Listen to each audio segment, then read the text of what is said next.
आमर बैठक के आसीथिबार सबू चाषी भाई बहन मान को जुहार। आमे तो चाष हिसाब से अनेक चाष बास करुचु। आउ जेते बेले भी चाषीटे चाष करसी तो ताहाके भिन्न भिन्न किस्मर असुविधा तो नेबार के पड़सी। आउ जेते बेले भी चाषटे चाषी चाष करुचे तो ताहाके सबु आड़ू केन्ता करी ताहाके फायदा टिके मिलबा। आउ उत्पादन भली हिसाब केन्ता करी करबा वैज्ञानिक पद्धति ती हो किंबा आमर जैविक पद्धति ती हो तो से पद्धति मान को अपने करी से भल उत्पादन केन्ता करी करबा। आउ दुई पैसा एतका बिकी करी निजर कुटुंब के केन्ता करी भल करी रखबा तो इटा सब बेले से चाषीटे चाहसी। आउ आमर जेन चाषी भाई बहन माने अछन तो से माने चाष जेन करूछन तो चाष कला बेले आमर सरकारंकर विभिन्न जेन योजना माने अच्छे तो से योजना उपरे किछि जानबार कथा। आउ आमे मुख्यतः देखबार के पैसु जे आमर ग्रामांचल थी जेते बेले चाषटे करूछु आमे ग्रेन गुला निके जेसु तो पैसा पतर असुविधा है किंबा आमर जेनटा कि आमे लोन करूछु तो से लोन आनबार के हो चाष करबार लगी जेन पैसा हमको दरकार है सार उषो तो इटा सबू आमे है जेन समवाय समिति जेनटा आमे कहूछु तो सेता निके जासु। तो ई जेन समवाय समिति निके जाऊछु तो सेनु केन केन नीति नियम अच्छे आमर चाषी गुटे से फायदा केन्दा करी पाई पारबा। तो ई बाबद रे चाष पाई नूतन समवाय नीति ई बाबद थी मोर बैठक के आज कहबार लगी आसीछन जितेंद्र भोई आज्ञा सेक्रेटरी जेना कि संपादक आमे कहूछु लहंडा कृषि समवाय समिति नु आसीछन। आज्ञा आपन को बैठक के स्वागत जनाऊछु। जोहार जोहार आज्ञा। तो पहला मोर चाषन को गोटे कथा कहूँ जे समवाय नीति जेनटा इता कथा पड़ी छे तो ई समवाय नीतिर अर्थ बा मानेटा काणे सेटा टिके हमर चाषी भाई मन को कहूँ। समवाय नीति पहले गोटे समवाय समितिर समवाय परिवार रे जनकर लगी समस्ते आ समस्तंकर लगी जणे आज्ञा माने सत काम करिकरी माने अन्य के नोकसानी न पहुँचेकरी मिली मिसिकरी समस्तंकर उन्नति लगी काम करबार धारणा के नीति कहा जाए। आज्ञा गोटे छोटिया उदाहरण देले भल हेबा। धरन गोटे गाँव रे 10टा चाषी अछन आज्ञा आउ से माने अलगा अलगा काम कर धरुन कले आज्ञा अलगा अलगा जदि काम करेबे खर्चाटा अधिका हेबा आज्ञा लाभ भी कम हेबा। आज्ञा किंतु से माने जदि मिली मिसिकरी समवाय मनोभाव नहीं करी यदि काम करेबे आज्ञा धरुन चाष करूछन से 10 जन चाषी से माने ठानके बिहन आनले आज्ञा ठानके सार आनले बोले खर्चा कम हेबा। आज्ञा आउ मिली मिसिकरी से फसल के चाष भी यदि करबे आउ फसल के जन उत्पादन हला सेटा के भी यदि मिली मिसिकरी बिक्री करबे आज्ञा माने तांकर अधिका लाभ हेबा। आज्ञा बोले एटा के नहीं करी एटा के मुख्यतः समवाय नीति बेले एटा के बुझा जायसी। आज्ञा एटा तो बढ़िया कथाटे कहले जे जेते बेले भी आमे चाष बास करूछु समस्ते यदि मिलीमिशि करी गोटे प्रकार चाषटे करमा बेले सार उषो देबारटा भी समया से समान आसबा।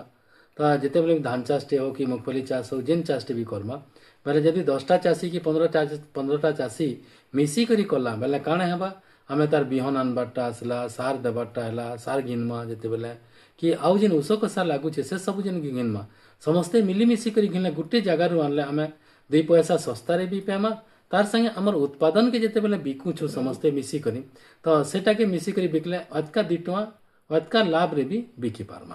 तापर आ गोटे जिनिस भी हेबा आज्ञा। एका संगे जेहेतु आनबे गाड़ी भड़ा भी कमी जीवा आज्ञा विभिन्न जिनिस मोटा मोटी भाबे देखबार के गले विभिन्न जिनिस रे खर्चा कमी जीवा किंतु लाभ बेसी हेबा। आज्ञा तो एटा तो बढ़िया कथाटे कहले जे आ गोटे कथा हला जे ई जेन समवाय नीति जेन हमर सरकार प्रणाली करिछन तो एटा कैंथिल लागि करिछन सेटा टिके को देखो ना या भारत हमर देश भारत होचे गोटे कृषि प्रधान देश। आज्ञा आ एथाकर इनी ए देशर अधिकांश लोक मुख्यतः चाष उपरे निर्भर करके चलसन। आज्ञा किंतु देखा जायसी जे जेन छोट चाषी छोट आउ नाममात्र चाषी माने अछन आज्ञा से माने विभिन्न असुविधार सम्मुखीन हेसन। आज्ञा बड़ चाषी माने तो बेसी असुविधार सम्मुखीन नै होन आज्ञा सेमानकर नु पैसा भी थिसी किंतु छोट आउ नाममात्र चाषी माने विभिन्न समय रे विभिन्न प्रकार समस्या सम्मुखीन हेसन। आज्ञा यथा पैसार अभाव हैला आज्ञा যন্ত্রপাতির অভাব ହେଲା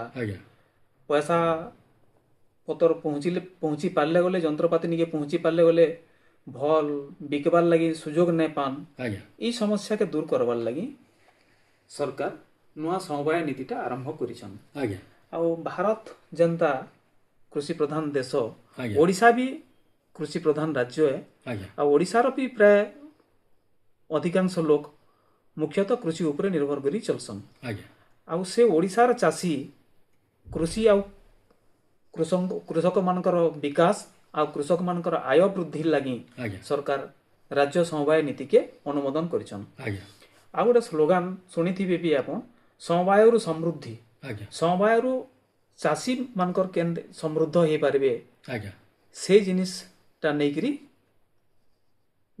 समवाय नीतिटा बना हिची। आज्ञा आउ ई नुआ नीति रे आज्ञा ऋण ग्रहण करबे चाषी माने जन लोन पाइबे सेटा के सहज करा जिबा। आज्ञा चाषी मान को वैषयिक ज्ञान कौशल केनते जोगे देवा सेटा के बेसी गुरुत्व दिया जाइछे। आज्ञा आउ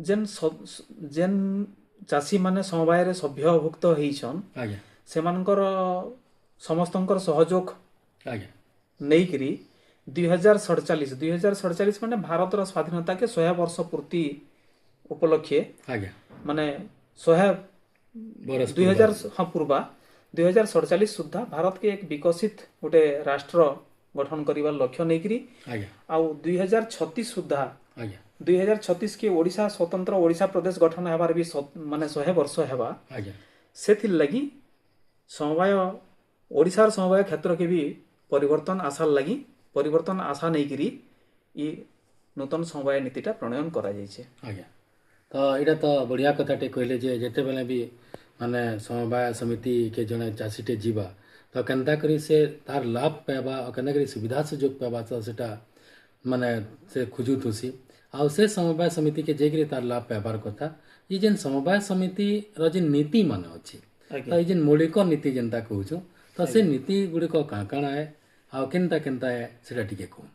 अच्छा समवायर 7टा मुख्य मौलिक नीति अछि आज्ञा जेनटा वॉलंटरी एंड ओपन मेंबरशिप आज्ञा माने जने समवायर सदस्य हेबा कि सभ्य हेबार लगी गला माने से तार केनसी कटकणा नैन स्वेच्छाकृत आ मुक्त सदस्यता आज्ञा समवाय समितिर द्वारा समस्तंकर लगी सबु समय रे खुला अछि। आज्ञा जेन माने सेनु मेंबर हेबार लगी चाहेबे आज्ञा से माने आराम रे सदस्यता ग्रहण करि पारिबे। आज्ञा एटा एक नंबर मौलिक नीति। आज्ञा तापरे 2 नंबर हला डेमोक्रेटिक मेंबर कंट्रोल आज्ञा माने गणतांत्रिक पद्धति रे सभ्य पद के नियंत्रण करा जिबा। आज्ञा समवाय समिति भी गोटे गणतांत्रिक संस्था है जहा कि समवाय समितिर मेंबर मानकर द्वारा मेंबर मानकर लागी आ मेंबर मानकर द्वारा ही नियंत्रित होई था। आज्ञा तापरे 3 नंबर नीति होचे मेंबर्स इकोनॉमिक पार्टिसिपेशन आज्ञा सदस्य मानकर द्वारा आर्थिक अंशग्रहण आज्ञा माने समवायर सदस्य माने समान भाव रे पूंजी विनियोग करबे आज्ञा आ सेटा के तांकर कंट्रोल रे रखबे से माने निजे नियंत्रण करबे। आज्ञा तापरे 4 नंबर पॉइंट हला आज्ञा ऑटोनॉमी एंड इंडिपेंडेंस आज्ञा स्वायत्तता आज्ञा आउ स्वाधीनता आज्ञा समवाय समिति गुड़िक स्वयं सहायक संस्था गुटे आउ से सदस्य मानकर द्वारा सेटा कंट्रोल परिचालित हेसी। आज्ञा तापरे 5 नंबर हला एजुकेशन ट्रेनिंग आउ इनफॉरमेशन आज्ञा शिक्षा प्रशिक्षण सूचना जने समवायर सदस्य हला माने से समवाय रो नीति बाबद रे ताहा के बुझा जीवा सदस्य मान को प्रतिनिधि मान को शिक्षा भी दिया जीवा समवाय बाबद रे ट्रेनिंग भी दिया जीवा आर जे कोनोसी समवाय समिति बाबद रे जेन सूचना है टाइम टू टाइम जेन सूचना दरकार है ताहा के से सूचना भी प्रदान करा जीवा। आज्ञा तापरे 6 नंबर नीति होचे कोऑपरेशन एवं कोऑपरेटिव आज्ञा समवाय माध्यम रे सहयोग समवाय संस्था गुड़िक जेनटा अच्छे आमर माने ग्रास रूट लेवल रे अच्छे जिला स्तर रे अच्छे जातीय स्तर रे अच्छे अंतर्जातीय स्तर रे अच्छे माने समवाय समिति गुड़ाक निजर निजर भितरे सहयोग मनोभाव रखिकरी जेनटा काम करबे सेटा के भी गोटे नीति बोल के धरा जाइछे। आज्ञा तापरे 7 नंबर नीति हला कंसर्न फॉर कम्युनिटी आज्ञा समाज बा सांप्रदायिक प्रति निष्ठा बा आनुगत्य आज्ञा माने निजर निजर समवायर जेन सभ्य अछन से सभ्य मानकर आवश्यकता पूरण करबार सहित ସମାଜର ମଙ୍ଗଳ କେମିତି ହେବା, ସମାଜର ବିକାଶ କେମିତି ହେବା, ସେଥିର୍ଲାଗି କାର୍ଯ୍ୟ କରବାରଟା ଏଇଟା 7 ନମ୍ବର ନୀତି। ଆଜ୍ଞା, ତ ଏଇଟା ତ ବଢ଼ିଆ କଥାଟେ କହିଲେ ଯେ ସମବାୟ ସମିତିର ମୌଳିକ ନୀତି କେନ୍ଟା ସେଥିର୍ ଭିତରେ 7ଟା ଯେନ୍ ନୀତି ଅଛେ ତ ସେଇଟା କହିଲେ। ପହିଲାଟା ସ୍ୱେଚ୍ଛାକୃତ ଓ ମୁକ୍ତ ସଦସ୍ୟତା କହିଲେ, 2 ନମ୍ବରଟା ହେଉଛି ଗଣତାନ୍ତ୍ରିକ ସଦସ୍ୟତା ନିୟନ୍ତ୍ରଣ କଥା କହିଲେ, ଆଉ 3 ନମ୍ବରଟା ହେଉଛି ସଦସ୍ୟମାନଙ୍କ ଦ୍ୱାରା ଆର୍ଥିକ ଅଂଶଗ୍ରହଣ କଥା କହିଲେ, ଆଉ 4 ନମ୍ବର ସ୍ୱାୟତ୍ତତା ଓ ସ୍ୱାଧୀନତା କଥା ଯେନ୍ କହିଲେ, ନିଜର ନିୟନ୍ତ୍ରଣ ଥି ମାନେ ମେମ୍ବର ମାନେ ସଦସ୍ୟ ମାନେ ସେମାନେ ନିଜର ନିୟନ୍ତ୍ରଣ ଥି କରିବେ, ନିଜର ସ୍ୱାଧୀନତା ଥି ବି କରିପାରିବେ। ଆଜ୍ଞା ଆଉ ଗୋଟେ ଆସିଲା ଯେନ୍ଟା କି 5 ନମ୍ବର ଶିକ୍ଷା ପ୍ରଶିକ୍ଷଣ ଓ ସୂଚନା କଥା କହିଲେ, ଆଉ 6 ନମ୍ବର ଥି ସମବାୟ ମାଧ୍ୟମରେ ସହଯୋଗ କଥା, ଆଉ 7 ନମ୍ବର ଥି ସମାଜ ବା ସମ୍ପ୍ରଦାୟ ପ୍ରତି ନିଷ୍ଠା ଓ ଆନୁଗତ୍ୟ। ଇ ଯେନ୍ ଆମର ମୌଳିକ ନୀତି ମାନେ ଅଛେ ସେ ବାବଦରେ କହିଲେ। ତ ଆଉ ଗୋଟେ କଥା ପଡ଼ିଛେ ଯେ ଇ ଯେନ୍ ନୂତନ ସମବାୟ ନୀତିର ଯେନ୍ ମୁଖ୍ୟ ବୈଶିଷ୍ଟ୍ୟଟା ତ ସେଟା କାଣା କାଣା ଅଛେ ସେଟା ଟିକେ କହ। ଦେଖୁନ୍ ଆଜ୍ଞା, ଯେନ୍ଟା ସମବାୟ ସମିତି ଗୁଡ଼ାକ ଗଢ଼ା ଯାଇଛେ ସବୁବେଲେ ଚାଷୀ, କୃଷି ଆଉ କୃଷକର ଉନ୍ନତି କେମିତି ହେବା ସେଥିର୍ଲାଗି ଗଢ଼ା ଯାଇଛେ। ଆଜ୍ଞା ମାନେ ଚାଷୀମାନେ ସବୁ ପ୍ରକାରର ଚାଷୀ ନାନ, ଛୋଟ ଚାଷୀ ବି ଅଛନ୍, କ୍ଷୁଦ୍ର ଚାଷୀ ଯେନ୍ଟା ନାମମାତ୍ର ଚାଷୀ ଅଛନ୍, ବଡ଼ ଚାଷୀ ବି ଅଛନ୍। ଆଜ୍ଞା ସେ ଚାଷୀମାନେ ଋଣ ନେବେ, ସମସ୍ତଙ୍କର ତ ପୁଞ୍ଜି ନାଇଁ ଥାଏ ଆଜ୍ଞା ଚାଷ କରବାର୍ ଲାଗି କି ତାଙ୍କର ଚାଷ କରବାର୍ ଲାଗି। ଆଜ୍ଞା ଋଣକେ ସହଜ କେମିତି କରାଯିବା, ଠିକ୍ ଟାଇମ୍ରେ କେମିତି ତାହାକୁ ଋଣ ଯୋଗାଇ ଦିଆଯିବା, ଆଜ୍ଞା ତାଙ୍କୁ ବ୍ୟାଙ୍କିଂ ସୁବିଧା କେମିତି ଦିଆଯିବା, ଆଜ୍ଞା ଏଇଟା କେବେ ଦେଖାଯାଏସି। ଆଜ୍ଞା ତାପରେ ସମବାୟରୁ ସମୃଦ୍ଧି, ସମବାୟ ମାଧ୍ୟମରେ କେମିତି କୃଷି ଆଉ କୃଷକର ଉନ୍ନତି ହେବା, ଆଜ୍ଞା ଆଉ ଚାଷୀମାନଙ୍କୁ ସମବାୟ ମାଧ୍ୟମରେ କେମିତି ସ୍ୱାବଲମ୍ବୀ କରାଯିବା, ଆଜ୍ଞା ଏଇଟା ବି ଗୋଟେ ପଏଣ୍ଟ। ଆଉ ଗୋଟେ ପଏଣ୍ଟ ହେଉଛି ଆଧୁନିକୀକରଣ। ସମବାୟ ସମିତି ମାଧ୍ୟମରେ ଡିଜିଟାଲ ସେବା ଆଉ ଟେକ୍ନୋଲୋଜି ବ୍ୟବହାରକେ ପ୍ରୋତ୍ସାହନ କରବାରଟା। ଆଜ୍ଞା ତାପରେ ପ୍ରକ୍ରିୟାକରଣ ଆଉ ମାର୍କେଟିଂ, ପ୍ରକ୍ରିୟାକରଣ ଆଉ ମାର୍କେଟିଂରେ ଧରୁନ୍ କୃଷିଜାତ ଦ୍ରବ୍ୟ ଯେନ୍ଟା ହେଲା ତାର ଉଚିତ ମୂଲ୍ୟ ପାଇବା ଚାଷୀ, ସମବାୟ ମାଧ୍ୟମରେ ମାର୍କେଟିଂ ବ୍ୟବସ୍ଥାକେ ଦୃଢ଼ କରବାରଟାକେ ବୁଝା ଯାଏସି ଆଜ୍ଞା। ଆଜ୍ଞା, ତ ଏଇଟା ତ ବଢ଼ିଆ କଥାଟେ କହିଲେ। ତାପରେ ହଁ, ତାରପରେ ଆଉ କାଣା ଅଛେ ବେଲେ ଟିକେ କହ। ଇ ନୀତିର ମୂଳ ହଉଛେ ଚାଷୀମାନେ କେମିତି ଏକାଠି ହେବେ, ମାନେ ଆଜ୍ଞା ମିଲିମିଶିକିରି କାମ କରିବେ, ଆଜ୍ଞା ଗୋଟେ ସମବାୟ ସମିତି ଗଠନ କରିବେ, ଆଜ୍ଞା ଆଉ ସାମୂହିକ ଏକଲା ଏକଲା ନା କରିକିରି ସାମୂହିକ ଭାବେ କାମ କରିବେ, ଆଜ୍ଞା ଯଦ୍ୱାରା କି ସେମାନେ ସବୁ ସୁବିଧାକେ ସହଜରେ ନେଇପାରିବେ। ଆଜ୍ଞା ଆଉ ସମବାୟ ମାଧ୍ୟମରେ ଚାଷୀମାନେ କମ୍ ସୁଧରେ ଋଣ ନେଇପାରିବେ, ଆଧୁନିକ ଯନ୍ତ୍ରପାତି ବ୍ୟବହାର କରିପାରିବେ, ଆଜ୍ଞା ସରକାର ଚାଷୀମାନଙ୍କୁ ନୂତନ ନୂଆ ଓ ପ୍ରଯୁକ୍ତି ବିଦ୍ୟା ଜ୍ଞାନ କୌଶଳ ସେଟା ବି ଦିଆଯିବା, ଆଜ୍ଞା ଚାଷ ପ୍ରଣାଳୀ, ଉନ୍ନତ ଚାଷ ପ୍ରଣାଳୀ, ବୈଜ୍ଞାନିକ କୃଷି ପ୍ରଣାଳୀ ବାବଦରେ ଟ୍ରେନିଂ ବି ଦିଆଯିବା। ଆଜ୍ଞା ତାପରେ ଇ ନୀତି ଫଳରେ ଚାଷୀମାନଙ୍କର ଖର୍ଚ୍ଚା କେମିତି କମ୍ ହେବା ଆଉ ଆଦାୟ କେମିତି ବଢ଼ବା ସେଟାକେ ବି ଧ୍ୟାନ ଦିଆଯିବା। ଆଜ୍ଞା ତାପରେ ସେମାନଙ୍କର ଫସଲକେ ଭଲ୍ ଦାମରେ କେମିତି ବିକ୍ରି କରାଯାଇ ପାରବା, ଆଉ ସମବାୟ ସମିତି ମାଧ୍ୟମରେ ବଜାରର ସୃଷ୍ଟି କେମିତି କରାଯାଇ ପାରବା ସେଟାକେ ବି ଧ୍ୟାନ ଯିବା। ଏସବୁ ଜିନିଷ ହେଲେ ଚାଷୀମାନଙ୍କର ଆୟ ବୃଦ୍ଧି ହେବା ଏବଂ ସେମାନେ ଆତ୍ମନିର୍ଭରଶୀଳ ହେଇପାରିବେ। ଆଜ୍ଞା, ତ ଏଇଟା ତ ବଢ଼ିଆ କଥାଟେ କହିଲେ ଯେ ଆମର ଯେ ନୂତନ ସମବାୟ ନୀତିର ମୁଖ୍ୟ ଉଦ୍ଦେଶ୍ୟ ବା ବୈଶିଷ୍ଟ୍ୟଟା ମାନେ କାଣା। ତ ମୁଖ୍ୟତଃ ଆମେ ଦେଖବାର୍କେ ପାଉଛୁ ଯେ ଯେତେବେଳେ ବି ଚାଷୀଟେ ଅଭାବ ଅସୁବିଧା ଥି ଚାଷ କରୁଛେ ତ ତାର ଚାଷ ତ ଯେନ୍ତା କଲେ ବି ବିଗିଡ଼ବା। ଆଉ ସେ ଯଦି ବି ଠିକ୍ ସମୟାଥି ପଇସା ତାର ପାଖେ ଅଛେ, ସାର ଉଷ ଘିନି ପାରୁଛେ, ତ କୌଣସି ଲୋଗ୍ନୁ ହଉ କିମ୍ବା ଅନ୍ୟ ଆମର ଯେନ୍ତା ସମବାୟ ସମିତି ଅଛେ ସେ ଯେନ୍ ପ୍ରକାର ଆମକୁ ସହଯୋଗ ସୁବିଧା ଯୋଗେଇଛେ, ତ ସେହି ହିସାବରେ ଯଦି ଆମେ ତାହାନୁ ସହଯୋଗ ଆନିକରି ଯଦି ଚାଷୀଟେ ସେ ନାମମାତ୍ର ଚାଷୀ ହଉ କିମ୍ବା କ୍ଷୁଦ୍ର ଚାଷୀ ହଉ କିମ୍ବା ବୃହତ୍ ଚାଷୀ ବି ହଉ, ବଡ଼ ଚାଷୀ, ସବୁ ସମୟାଥି ଆମର ବଡ଼ ଚାଷୀମାନଙ୍କର ବି ପଇସା ନେଇଥାଏ, ଆଉ ସେମାନେ ବି ସେହି ସମବାୟ ସମିତିନେ ବି ଆଶାଟେ କରିକରି ପଇସା ମାନେ ଆନିକରି ଋଣ ଆନିକରି ଲୋନ୍ ଆନିକରି ତ ସେମାନେ ଚାଷଟା କରିଥିସନ୍। ତ ଇ ଯେନ୍ ଚାଷୀ ସମବାୟ ସମିତି ଯେନ୍ ଆସିଲା ନୀତିଟା, ତ ଚାଷୀମାନେ ଇ ଯେନ୍ ସମବାୟ ସମିତି ନୀତିନୁ କେନ୍ ପ୍ରକାର ଲାଭାନ୍ୱିତ ହେବେ ଆଉ କେନ୍ତା ପ୍ରକାର ଲାଭ ପାଇପାରିବେ ସେଟା ଟିକେ କହ। ଆଜ୍ଞା, ମାନେ ଓଡ଼ିଶାର କି ନିଜର ନିଜର ଏରିଆର ଆଜ୍ଞା ସବୁ ଚାଷୀ ପରିବାରଙ୍କୁ, ସବୁ ପରିବାରକେ ସମବାୟ ସହିତ ଯୋଡ଼ବାର ଲକ୍ଷ୍ୟଟେ ଅଛି। ଆଜ୍ଞା ଆଉ ଯଦି ସମସ୍ତେ ଯୋଡ଼ି ହେଇଗଲେ, ସଭ୍ୟଭୁକ୍ତ ହେଇଗଲେ, ଆଜ୍ଞା ମାନେ ଯାହା ଜଣାଯାଉଛି 2036 ସୁଦ୍ଧା ପ୍ରତି ପଞ୍ଚାୟତରେ ଗୋଟେ ଗୋଟେ ସମବାୟ ସମିତି ଖୋଲା ହେବା। ଆଜ୍ଞା ସମବାୟ ସମିତି ମାନେ ଖାଲି ଋଣ କାରବାରରେ ସୀମିତ ନ ରହିକିରି ବିଭିନ୍ନ ପ୍ରକାର ବହୁମୁଖୀ କାମ କରିବେ। ଆଜ୍ଞା ଫର ଏକ୍ଜାମ୍ପଲ ଜନସେବା କେନ୍ଦ୍ର ଆଜ୍ଞା ମାନେ CSC ଯେନ୍ଟା କମନ ସର୍ଭିସ ସେଣ୍ଟର ଆଜ୍ଞା ମାନେ ଇଥି ଆମେ କେନ୍ ସାର୍ଟିଫିକେଟ ବନାବାର ଲାଗି ଯାଉଛୁ କେନ୍ ପିଲା ଛୁଆଙ୍କର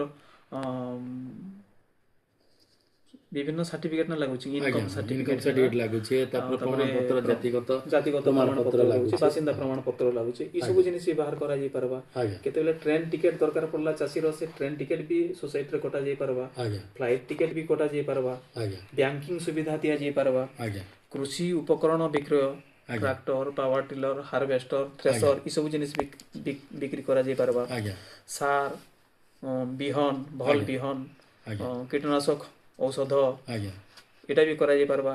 ଆଜ୍ଞା ତାପରେ ଚାଷୀର ଫସଲ ବୀମା କରାଯାଇ ପାରବା। ଆଜ୍ଞା ତାପରେ ଚାଷୀ ସୋସାଇଟି ମାନଙ୍କୁ ଏହାଚନି ଗ୍ୟାସ୍ ଏଜେନ୍ସି ଦିଆଯାଉଛି, ପେଟ୍ରୋଲ ଡିଜେଲ ପମ୍ପ ବି ଦିଆଯାଉଛି, ଆଜ୍ଞା ସ୍କୁଲ ବି କରିପାରବା, ଆଜ୍ଞା କଲେଜ ବି କରିପାରବା, ଆଜ୍ଞା ପ୍ରଧାନମନ୍ତ୍ରୀ ଜନ ଔଷଧି କେନ୍ଦ୍ର କରିପାରବା, ଆଜ୍ଞା ଖାଉଟି ଭଣ୍ଡାର ବି କରିପାରବା। ଆଜ୍ଞା ମୋଟାମୋଟି ଭାବେ କହିବାରକେ ଗଲେ ଗୋଟେ ଜାଗାରେ ଗୋଟେ ଅମ୍ବ୍ରେଲାରେ ଆଜ୍ଞା ଚାଷୀ ମାନେ ସବୁ ଜିନିଷ ଗୋଟେ ଜାଗାରେ ପାଇପାରିବେ, ଆଜ୍ଞା ଯଦ୍ୱାରା କି ଚାଷୀ ଗୋଟେ ଜାଗାନୁ ମାନେ ଏନୁ ଗୋଟେ ଜିନିଷ କିଣିଲା ଆଉ ଗୋଟେ ଜାଗାକେ ଯାଇକିରି ଆଉ ଗୋଟେ ଜିନିଷ କିଣିବା ମାନେ ଚାଷୀର ଏଇ ସବୁ ଜିନିଷ ପ୍ରୋବ୍ଲେମ ସଲ୍ଭ ହେବାର ସାଙ୍ଗେ ସାଙ୍ଗେ ସୋସାଇଟି ବି ଲାଭବାନ ହେବା। ଆଉ ସୋସାଇଟି ଲାଭ ଯଦି ହେଲା ତାର ଲାଭାଂଶ ଚାଷୀମାନେ ପାଇବେ। ଆଜ୍ଞା ତ ଏଇଟା ତ ବଢ଼ିଆ କଥାଟେ କହିଲେ ଯେ ଯେତେବେଳେ ବି ଚାଷୀଟେ ଚାଷ କରୁଛେ ତ ସେ ଯଦି ବି ଗୋଟେ ଛାତନୁ ଆଉ ଗୋଟେ ଦୋକାନରେ ସବୁ ଜିନିଷ ପାଇପାରିଲା ବୋଲେ ଇଆଡ଼େ ସିଆଡ଼େ ସେଟାକେ ଯିବାର୍କେ ନାଇଁ ପଡ଼େ। ଆଜ୍ଞା ଆଉ ଏଇ ସମବାୟ ସମିତିନୁ ଯଦି ସବୁ ଜିନିଷ ପାଇଲା ତ ସେ ଅଲଗା ଜାଗାକେ ଘିନି ଯିବା କାଁ କରି ଆଉ ତାର ସମୟକେ ସେ ନଷ୍ଟ କାଁ କରି କରିଯିବା। ଆଜ୍ଞା ତ ଯେନ୍ତା କଲେ ବି ଜଣେ ଚାଷୀଟେ ସାର ଘିନି ଗଲା ଗୋଟେ ଜାଗାକେ, ଔଷ ଘିନି ଯିବା ଗୋଟେ ଜାଗାକେ, ବିହନ ଘିନି ଯିବା ଗୋଟେ ଜାଗାକେ, ତାର ପରେ ତାର ଯେନ୍ ମାନେ ଡିଜେଲ ହେଲା କି ପେଟ୍ରୋଲ ହେଲା ତ ଏଇ ଜିନିଷ ମାନେ ବି ଯେନ୍ ଘିନବାର ଲାଗି ତାହାକେ ପଡ଼ୁଛେ, କେତେବେଳେ କେନକେ ଯାଉଛେ, ବସ୍ ଟିକେଟ ହେଲା, ଟ୍ରେନ୍ ଟିକେଟ ହେଲା, ତ ଏଇଟା ମାନେ ବି ଯଦି ସେ ଗୋଟେ ଛାତ ତଲେ ପାଇଲା ତାପରେ ବେଲେ ଜନଔଷଧି ପ୍ରଧାନମନ୍ତ୍ରୀ ଜନଔଷଧି ଜନଔଷଧି କେନ୍ଦ୍ର ସେନୁ ତାପରେ ମୂଷକ ମେଡିକାଲ ବି ପାଇଲା। ବ୍ୟବସ୍ଥା ବି କରାଯାଇ ପାରବା। ଆଜ୍ଞା ମାନେ ଏହା ଚିନି ଆରମ୍ଭ ଏଥିରେ ଯାଉଛି ଆମ ଆଜ୍ଞା ବିଭିନ୍ନ ସୋସାଇଟିରେ ବିଭିନ୍ନ ବହୁମୁଖୀ କାମ ଆରମ୍ଭ ହେଲାନ, ଆଜ୍ଞା କିନ୍ତୁ 2036 ସୁଦ୍ଧା ଏ ସବୁ କମ୍ପ୍ଲିଟ କରବାର ଲାଗି ଲକ୍ଷ୍ୟ ରଖିଛନ୍ ସରକାର। ଆଜ୍ଞା ତ ଆଉ ଗୋଟେ କଥା ଆମେ ପଚରାମି ଯେ ଏ ଯେନ୍ ରାଷ୍ଟ୍ରୀୟ ସମବାୟ ସମିତି ଯେନ୍ ବୋଲି ନାଁଟି ଯେନ୍ ଆମେ ଶୁଣୁଛୁ ଏଇଟା କାଣା ଆଉ ଇଥୁ ଚାଷୀମାନେ କେନ୍ତା କରି ଉପକୃତ ହେସନ୍ ସେଟା ଟିକେ କହ। ରାଷ୍ଟ୍ରୀୟ ଆପଣ ଇଫ୍କୋ ନାଁ ଶୁଣିଥିବେ, ଇଣ୍ଡିଆନ ଫାର୍ମର ଫର୍ଟିଲାଇଜର କୋଅପରେଟିଭ ଲିମିଟେଡ। ଆଜ୍ଞା ମାନେ ସେଟା ବି ଗୋଟେ ସୋସାଇଟି, ଏଇଟା ନ୍ୟାସନାଲ ଲେଭେଲର ସୋସାଇଟି, ରାଷ୍ଟ୍ରୀୟ ସମବାୟ ସମିତି। ଆଜ୍ଞା ଆଉ ଇଫ୍କୋ ଗୋଟେ ସାର ଉତ୍ପାଦନକାରୀ ସଂସ୍ଥା, ଆଜ୍ଞା ମ୍ୟାନୁଫ୍ୟାକ୍ଚରରେ। ଆଜ୍ଞା ଯଦି ସମବାୟ ସମିତି ମାନେ ଇଫ୍କୋରୁ ଡାଇରେକ୍ଟ ସାର ଆଣିଲେ ହୋଲସେଲିଂ କରିକିରି ଆଜ୍ଞା ଆଉ ତାର ସଭ୍ୟମାନଙ୍କୁ ଯୋଗାଇ ଦେଲେ ଆଜ୍ଞା ଲୋକମାନେ ଭଲ ସାର ବି ପାଇପାରିବେ ଆଜ୍ଞା ଆଉ କମ୍ ଦାମରେ ବି ଦାମରେ ବି ପାଇପାରିବେ। ଆଜ୍ଞା ହେନ୍ତା ସବୁ ସୋସାଇଟି ଇଫ୍କୋ ଗୋଟେ ସୋସାଇଟିର ଗୋଟେ ମେମ୍ବରାନ। ଆଜ୍ଞା ଚାଷୀମାନେ ଯେନ୍ତା ଆମର ଗୋଟେ ସୋସାଇଟିର ମେମ୍ବରାନ, ଆଜ୍ଞା ବିଭିନ୍ନ ଆମର ସମବାୟ ସମିତି ମାନଙ୍କର ମେମ୍ବରାନ, ଆଜ୍ଞା ସବୁ ସମବାୟ ସମିତି ଇଫ୍କୋର ମେମ୍ବରାନ। ଆଜ୍ଞା ସେମାନେ ଯଦି ଡାଇରେକ୍ଟ ଇଫ୍କୋରୁ କାରବାର କରିବେ ଆଜ୍ଞା ବେଲେ ଚାଷୀ ଭଲ ଜିନିଷ ପାଇପାରବା, କମ୍ ଦାମରେ ପାଇପାରବା, ଚାଷୀର ବି ଲାଭ ହେବା, ସୋସାଇଟିର ଲାଭ ହେବା। ଆଜ୍ଞା ତାପରେ ଆଉ ଗୋଟେ ହେଲା NCEL, ଆଜ୍ଞା ନ୍ୟାସନାଲ କୋଅପରେଟିଭ ଏକ୍ସପୋର୍ଟ ଲିମିଟେଡ, ଆଜ୍ଞା ମାନେ ରପ୍ତାନି। ଆମର ଧରୁନ୍ ଆମର ଇ ଏରିଆରେ ଭଲ ଆମ୍ବ ବାହାରିଲା, ଆମ୍ ବାହାରିଲା ଧରୁନ୍, ଆଜ୍ଞା ଆଜ୍ଞା ଆମର ଆପଣ ଜାଣିଥିବେ ଯେ ଆମ୍ ବି ବାହାରକେ ରପ୍ତାନି କରାଯାଉଛି, ଆମର ଆଜ୍ଞା ଓଡ଼ିଶାର ଆମ୍ ବାହାରକେ ଯାଉଛି, ଆଜ୍ଞା ଆମର ଇ ଏରିଆର ଆମ୍ ବାହାରକେ ଯାଉଛି, ଲିଚୁ ବି ଅଛି, ଆଜ୍ଞା ଲିଚୁ ବି ବାହାରକେ ଯାଇପାରବା, ଆଜ୍ଞା କିମ୍ବା ଆଉ କେନ୍ସି ଜିନିଷ ବି ଆମେ ଏକ୍ସପୋର୍ଟ କରିପାରମା, ରପ୍ତାନି କରିପାରମା। ଆଜ୍ଞା ଆମର ଜଙ୍ଗଲ ଏରିଆରେ, ଜଙ୍ଗଲି ଏରିଆରେ ସରଗୀ ପତର ମିଲୁଛେ, ଆଜ୍ଞା ଶିଆଲ ପତର ମିଲୁଛେ, ଆଜ୍ଞା ସେ ତାର ଖଲି ଯଦି କରିପାରମା, ଇକୋ ଫ୍ରେଣ୍ଡଲି ପ୍ଲେଟ୍, ଆଜ୍ଞା ଏ ତାର ଚାହିଦା ବାହାରେ ବହୁତ ବେଶୀ ହେ, ଆଜ୍ଞା ବେଲେ ଆମେ ସେଟା ରପ୍ତାନି କରିପାରମା। ଆଜ୍ଞା ବେଲେ ସେ ମେମ୍ବର ମାନେ ଆମର ଯେନ୍ ସଭ୍ୟମାନେ ଅଛନ୍ ସେମାନେ ସମିତିକେ ଦେବେ, ଆଜ୍ଞା ସୋସାଇଟିକେ ଦେବେ, ଆଜ୍ଞା ସୋସାଇଟି ସେଟା ସେମାନଙ୍କର ଭ୍ୟାଲୁ ଆଡିସନ କରିକିରି ବାହାରକେ ପଠାବା, ଆଜ୍ଞା ଯଦ୍ୱାରା କି ସେମାନେ ତାଙ୍କର ବି ଭଲ ମୂଲ୍ୟ ପାଇଲେ, ସୋସାଇଟିର ଲାଭ ହେବା, ସେମାନଙ୍କର ମେମ୍ବର ମାନଙ୍କର ବି ଲାଭ ହେବା, ଆମର ଏରିଆର ବି ନା ପଡ଼ବା ଆଜ୍ଞା ଯେ ଇ ଖଲିଦନା କି ପେପର ପ୍ଲେଟ୍ କି ଲିପ୍ ପ୍ଲେଟ୍ଟା ଇକୋ ଫ୍ରେଣ୍ଡଲି ପ୍ଲେଟ୍ଟା ଇ ଏରିଆରୁ ଆଇଛି। ଆଜ୍ଞା ତାପରେ NCOL ଗୋଟେ ଅଛି, ଆଜ୍ଞା ନ୍ୟାସନାଲ କୋଅପରେଟିଭ ଅର୍ଗାନିକ ଲିମିଟେଡ୍। ଆଜ୍ଞା ଆପଣ ମାନେ ସମସ୍ତେ ତ ଜାଣୁଥିବେ ଆଜ୍ଞା ଯେ କେମିକାଲ ଫର୍ଟିଲାଇଜର ପେଷ୍ଟିସାଇଡ୍ ବ୍ୟବହାର ଲାଗି ବରଗଡ଼ ଜିଲ୍ଲା ଏଇଟା କ୍ୟାନ୍ସର ହବ୍ ହେଲାନ। ଆଜ୍ଞା କ୍ୟାନ୍ସର ଖାଲି ନୁହେଁ, ଆଉ ବିଭିନ୍ନ ରୋଗ ବ୍ୟାପି ଗଲାନ। ଆଜ୍ଞା ସେଥିଲାଗି ସରକାର ବି କହୁଛନ୍ ଯେ ଜୈବିକ ଚାଷକେ ତାମାନେ ପ୍ରୋତ୍ସାହନ ଦେବାର ଲାଗି ବି ବିଭିନ୍ନ ବ୍ୟବସ୍ଥା କରୁଛନ୍ ଆଜ୍ଞା ଆଉ ଭବିଷ୍ୟତରେ ବି କରିବେ। ଆଜ୍ଞା ଜୈବିକ ଚାଷ ଯଦି କର୍ମା ବେଲେ ଜୈବିକର ଚାଷ କରବାର ସାଙ୍ଗେ ସାଙ୍ଗେ ଯେନ୍ ପ୍ରଡକ୍ଟ ବାହାରିବା, ଯେନ୍ ଉତ୍ପାଦନ ବାହାରିବା, ଆଜ୍ଞା ସେଟା ବିକ୍ରି ବଟା କରବାର ଲାଗି ବି ଗୋଟିଏ ବଜାର ପ୍ରସ୍ତୁତ ହେବା NCOL ମାଧ୍ୟମରେ। ଆଜ୍ଞା ବେଲେ ଯେନ୍ ଚାଷୀ ମାନେ ଜୈବିକ ଚାଷ ବି କରୁଛନ୍ ସେମାନଙ୍କର ପ୍ରଡକ୍ଟ ବିକବାର ଲାଗି ବି ଭବିଷ୍ୟତରେ ପ୍ରୋବ୍ଲେମ ନାଇଁ ହୁଏ, ଅସୁବିଧା ନାଇଁ ହୁଏ। ଆଜ୍ଞା ସେ ସୋସାଇଟି ସାଙ୍ଗେ ଆମେ ସେ ସୋସାଇଟିର ମେମ୍ବର ବି ହେ, ସବୁ ସୋସାଇଟି ସେ ସୋସାଇଟିର ରାଷ୍ଟ୍ରୀୟ ସୋସାଇଟିର ବି ମେମ୍ବର ଆମେ। ଆଉ ଗୋଟେ ଅଛି BBSSL, ଆଜ୍ଞା ଭାରତୀୟ ବୀଜ ସହକାରୀ ଲିମିଟେଡ୍। ବୋଲେ ଚାଷଟେ ଯେନ୍ ଆରମ୍ଭ କରୁଛୁଁ, ଯେନ୍ ବି ଯେକୌଣସି ବି ଚାଷ ହଉ, ପନିପରିବା ହଉ କି ଧାନ ହଉ କି ଗହମ ହଉ କି ମାଣ୍ଡିଆ ଚାଷ ବି ହଉ, ଚାଷର ଫାଷ୍ଟ ଆରମ୍ଭଟା ହଉଛି ବିହନରୁ। ଆଜ୍ଞା ଆଜ୍ଞା ଭଲ ବିହନ ଯଦି ଆମେ ନା ପାଇଲା ମାନେ ଆଗକେ ଚାଷର ସବୁ ବିଗିଡବା। ଆଜ୍ଞା ହେଲେ ଭଲ ବିହନ ଯୋଗାବାର ଲାଗି ବି ଜାତୀୟ ସ୍ତରର ରାଷ୍ଟ୍ରୀୟ ସମବାୟ ସମିତି ଅଛି BBSSL, ଆଉ ସେତାର ବି ମେମ୍ବର ସବୁ ସୋସାଇଟିଆନ୍। ସେ ସୋସାଇଟିର ଆମେ ବିହନ ଯଦି ଆଣିକିରି ଆମର ଚାଷୀମାନଙ୍କୁ ଆମେ ଦେମା ବେଲେ ସେମାନେ ଭଲ ଦାମରେ ଭଲ ବିହନ ପାଇପାରିବେ, ଆଉ ତାଙ୍କର ଚାଷ ବି ଭଲ ହେବା। ଚାଷ ଭଲ ହେଲେ ତାଙ୍କର ଉତ୍ପାଦନ ବି ଭଲ ହେବା, ସେମାନେ ବି ଲାଭବାନ ହେଇପାରିବେ।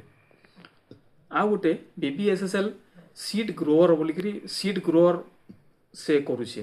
ଆଜ୍ଞା ମାନେ ଆମର ଇଆଡ଼ର ଯେନ୍ ଭଲ ଚାଷୀ ମାନେ ସେମାନେ BBSSL କେ ତାଙ୍କର ବିହନ ଦେଇପାରିବେ, ବିହନ ଆକାରରେ ଦେଇପାରିବେ, ଆଜ୍ଞା ଯଦ୍ୱାରା କି ସେଟା MSP ଠାନୁ ବି ସେଟା ଅଧିକା କିଛି ଅଧିକା ସେମାନେ ଭଲ କ୍ୱାଲିଟିର ଧାନ ଦେବେ, ଆଜ୍ଞା ଯେନ୍ଟାକି ବିହନ ହେବା। ଆର୍ ବିହନ ସେଟାକେ ବିଶୋଧନ କରିକିରି BBSSL ସେ ଚାଷୀମାନଙ୍କୁ ଦେବା, ବେଲେ ସେମାନେ ହିଁ ବେଶୀ ଲାଭବାନ ପାଇପାରିବେ। ଆଜ୍ଞା ଏଇଟା ହିଁ ସାର୍ କଥା ରାଷ୍ଟ୍ରୀୟ ସମବାୟ ସମିତି ବୋଲେ ଏଇଟା। ତ ଏଇଟା ତ ବଢ଼ିଆ କଥାଟେ କହିଲେ ଯେ ଗୋଟେ ଚାଷୀଟେ ଯଦି ଧାନକେ ସେ ସାଧାରଣ ହିସାବରେ ନାଇଁ ବିକିକରି ଯେନ୍ MSPରେ ଯେନ୍ ବିକୁଛେ, ସେଠି ଯଦି ନାଇଁ ବିକିକରି ଏ ଭାରତୀୟ ବିହନ ସମବାୟ ସମିତିକେ ଯଦି ଦେବା ଲିମିଟେଡ୍କେ, ବେଲେ ଉନ୍ନତ କିସମର ବିହନ ମାନେ ବି ସେ ସୁଲଭ ମୂଲ୍ୟରେ ପାଇପାରିବେ। ତାର ସାଙ୍ଗେ ସାଙ୍ଗେ ନିଜର ବିହନକେ ଭଲ ହିସାବେ ମାନେ ନିଜର ଧାନକେ ବିହନ ହିସାବେ ବିକିକରି ଅଧିକା ଦୁଇ ପଇସା ପାଇପାରବା, ଲାଭବାନ ହେଇପାରିବେ। ଲାଭବାନ ହେଇପାରବା। ତ ଆଉ ଗୋଟେ କଥା ପଡ଼ିଛନ୍ ଯେନ୍ ସମବାୟରୁ ସମୃଦ୍ଧି ସବୁବେଳେ ଆଗରୁ ଆପଣ କହୁଥିଲେ, ତ ଏଇ ଯେନ୍ ସମବାୟରୁ ସମୃଦ୍ଧି ସ୍ଲୋଗାନଟା କାଣା ଆଉ କାଁଥିର୍ ଲାଗି ଏଇଟା ଟିକେ କହ। ଦେଖୁନ୍ ସମବାୟରୁ ସମୃଦ୍ଧି ଏଇଟା 3-4 ବର୍ଷ ହେଲାନ ଆପଣ ଶୁଣୁଥିବେ। ଆଜ୍ଞା ସମବାୟ ଗୋଟେ ମନ୍ତ୍ରଣାଳୟ ନା ଥାଇ, ଆଜ୍ଞା ମାନେ କେନ୍ଦ୍ର ସରକାର ସମବାୟ ବିଭାଗ ନା ଥାଇ, ଗୋଟେ ସ୍ୱତନ୍ତ୍ର ମନ୍ତ୍ରଣାଳୟ ହେଲା ଆଜ୍ଞା 2021ରେ। ଆଜ୍ଞା ଆଉ ସରକାର ବୁଝିଲେ ଯେ ଗ୍ରାମାଞ୍ଚଳର ଚାଷୀ ଆଉ କୃଷି ଆଉ କୃଷକର ଉନ୍ନତି ଯଦି ହେବା ଆଜ୍ଞା ବେଲେ ଦେଶର ଉନ୍ନତି ହେବା। ଆଜ୍ଞା ଆଉ ଗ୍ରାସରୁଟ୍ ଲେଭେଲରେ ମାନେ ତୃଣମୂଳ ସ୍ତରରେ ସମବାୟ ସମିତି ଗୁଡ଼ାକ ଯଦି ସମୃଦ୍ଧ ହେବା, ଚାଷୀ ସମୃଦ୍ଧ ହେଇପାରିବେ ଆଜ୍ଞା ବୋଲିକିରି ଏଇଟା ସେ ହୃଦବୋଧ କଲେ, ଆଜ୍ଞା ଆଉ ଏ ସ୍ଲୋଗାନଟା ବାହାରିଲା। ଆଜ୍ଞା ମାନେ ଗାଁ ଗହଳିରେ ସମସ୍ତ ଯେନ୍ ସବୁ ଯେନ୍ ମେମ୍ବର ଅଛନ୍, ଯେତ୍କି ମେମ୍ବର ଅଛନ୍ ସମସ୍ତଙ୍କର ପୁଞ୍ଜି ଆଉ ସମସ୍ତଙ୍କର ଯଦି ସାଧନ ମିଶିଯାଏ, ଆଜ୍ଞା ଗୋଟେ ବଡ଼ ପ୍ରୋଜେକ୍ଟ ବି ଆରମ୍ଭ କରାଯାଇ ପାରବା। ଆଜ୍ଞା ସଦସ୍ୟମାନଙ୍କର ଯେନ୍ ସଭ୍ୟ ହେବେ, ସମବାୟର ଯେନ୍ ସଭ୍ୟ ହେବେ, ଆଜ୍ଞା ସେମାନଙ୍କର ଲାଭକେ ବି ସଂସ୍ଥା ଯଦି ଲାଭ କଲା ବେଲେ ସେ ଲାଭାଂଶ ବି ବଣ୍ଟନ କରାଯିବା, ଆଜ୍ଞା ଯଦ୍ୱାରା କି ସେ ସ୍ଥାନୀୟ ଅର୍ଥନୀତି ଉନ୍ନତ ହେଲା। ଆଜ୍ଞା ଲୋକମାନେ ସମବାୟ ମାଧ୍ୟମରେ ଛୋଟ ଛୋଟ ବ୍ୟବସାୟ କରିପାରିଲେ, ଆଜ୍ଞା କୃଷି କାର୍ଯ୍ୟ କରିପାରିଲେ, ଆଜ୍ଞା ବ୍ୟାଙ୍କିଂ ବ୍ୟବସ୍ଥା ବି କରିପାରିଲେ।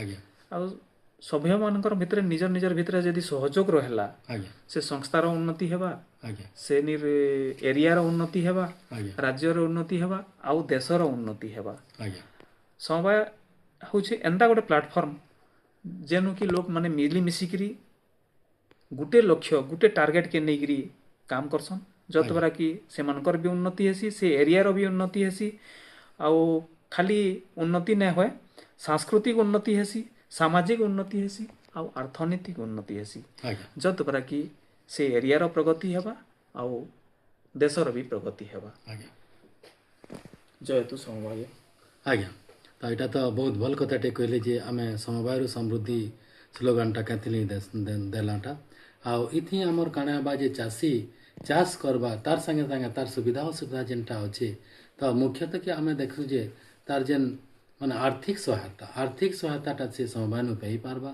तार संगे संगे निजर जेन उत्पादन करबा से उत्पादन के समवाय माध्यम रे से बिकी भी पारला आउ समवाय माध्यम रे तापना जेन चाषटा करूचे सेतिर बिहन हला सार हला उषो हला ये सब जिनिस से आनी पारला तो जाद्वारा से गुटे छाद नु सब जिनिस से पाई पारबा जाद्वारा हमर चाषटा से भल हिसाब करि पारबा आ तार संगे संगे चाष के भल हिसाब करी उत्पादन करी भल उत्पादन करी अधिका दुई पैसा बिकी पारबा और निजर आर्थिक उन्नति करि पारबा तो जहाँ सरप्लस आउ जदि सरप्लस तार बड़का पैसा रहला आज्ञा समवाय रो बैंकिंग सुविधा भी अछि बैंकिंग सुविधा अछि आज्ञा बैंक रे जमा करि पारबा बाकी जातीयकरण बैंक अपेक्षा आज्ञा। समवाय बैंक गुड़ाक बेसी सुध सेवा भी दउछन और सुध भी बेसी अधिका दउछन आज्ञा और हमर भी समवाय क्षेत्र रे भी माइक्रो एटीएम भी व्यवहार करि पालन आज्ञा बोले सेतार भी सुविधा नहीं पारिबे से माने चासी माने आज्ञा तो जाओ अपन आमर बैठकी के आसले और जेन चाषी मन कर लगे चाष पाई नुआ समवाय नीति